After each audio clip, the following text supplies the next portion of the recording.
Hey, what's going on, everybody? It's Cris Cab, and I'm hanging out with Rob on Front Row Live. You've gone a long way since Good Girls back in 2012. Yes, sir. Tell me about your evolution since then. Well, Good Girls was kind of that was actually the first original record I ever put out, which did really well. Now that was only like 18 at the time, and then ended up signing a deal with, I was on with Universal, put a song out with Pharrell, which was like my first real single. It was called Liar Liar, that did extremely well, and that kind of took me around the world and gave me my first experience of success with music. And I went top 10 in 40 countries and did extremely well. So that was great. And then since then, been working on a new album and signed up with now I'm with Sony, and just put out Just Wanna Love You with J Balvin. So now you've always had since the beginning, you've always had the attention of major names out there. What do you think it is about your music that really drew their attention? I don't know what it is. I think it's just I have a weird, unique style, and I think that it's kind of cool because people are so used to hearing people chasing other kind of sounds, and I kind of just do my own weird, fusion thing, and so I think people like that.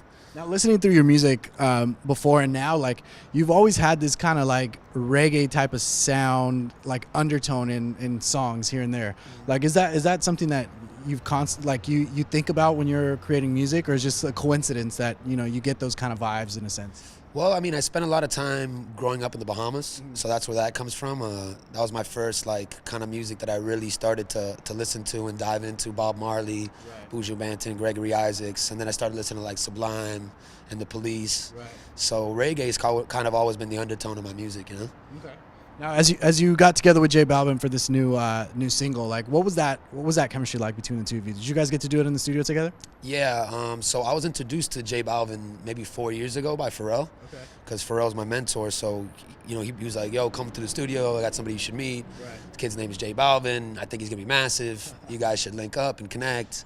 So this is actually the second song we did together. We had done a song about 2 years ago called "Turn Out the Light." Okay. And that one's super reggae rock, has a retro vibe, almost like The Police, So that was the first record we did together, and then now come around to to now, I had this record, Just Wanna Love You, and I kind of just wanted his opinion because it had reggaeton on it. I didn't even expect him to jump on it or anything. I was just like, "Yo, what do you think of this? It has reggaeton." Nice. And he was like, "I love this shit." He's like, "The song sounds crazy." He's like, "I'd love to be on it." And I'm like, "All right, cool. I'll send it to you once I put it." He's like, "No, I don't want to be on the remix." He's like, "I want to be on the original." Nice. So I was like, dope. Sent it over to him, and we made it happen. Got together in Miami for the video and for the song, and yeah. So this second time working with him, how different was it from the first?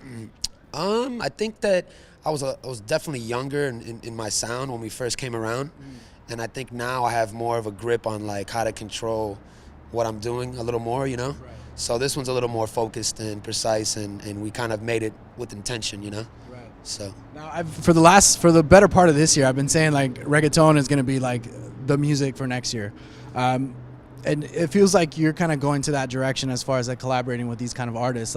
But what really draws you to that style of music? Well, my heritage is Cuban. My parents are from Cuba. I was born in Miami, so I grew up around the culture, the Latin culture. So Pharrell was always telling me too. He's like, "Yo, embrace it." He's like, "Start singing in Spanish, start embracing your culture more." And sure enough, he was like, "Right, shit blew up." And now that's all everybody's doing now, Now, do you feel like it's harder for you to sing in Spanish, or is it easier for you to sing in Spanish? It's definitely natural because I have that in me, but it's more tricky. I grew up in Miami, so my first language was English, and then I always grew up around speaking Spanish with my grandmother and certain people, but it's definitely been a little trickier to get in and start nailing that down. Now you're here in LA right now, recording and writing. Where do you feel you're at with your music now that this single's out and it's getting a lot of attention? Where do you feel your mindset is with new material? Well, I'm just trying to blow that one out of the water. I think that it's a great record, and it's starting to do really well. So I'm going to be traveling, promoting it for the next few months. But I'm definitely looking to just smash it, and just come out with something even stronger. Make sure I have that ready to go, Right. And what do you feel has been the biggest challenge in the studio for you? Not really challenges. I think it's just all been fun and just experimenting, because this reggaeton thing's been hitting now for over a year. So it's kind of like everyone's kind of just like, all right, where is this gonna go? Right. You know. So I think I'd say that's the challenge, just trying to get ahead of the curve. So right now we're focusing on new material. Any plans for like some more live shows, especially here in LA? I think it's been a while since you've been out here for a show. Yeah, I mean, I plan to be back in January and February in LA and popping up in a bunch of places. So just stay tuned for that. You know, I'm gonna do a bunch of shows out here. So. Awesome, dude. Well, thanks again for hanging out with me. You guys be sure to check out Cris Cab. New single's out now featuring J Balvin. It's called Just Wanna Love You. Thanks for watching on Front Row Live.